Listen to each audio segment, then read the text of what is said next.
चुटकी भर सिंदूर महंग भइले बाबा, चुनरी भइल अनमोल रे।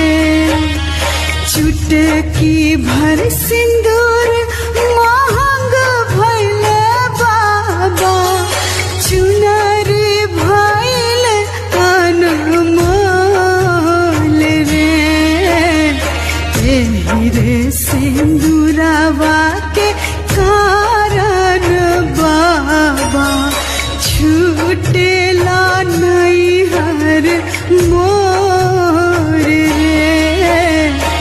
एही रे सिंदूरवा के कारण बाबा, छूटेला नैहर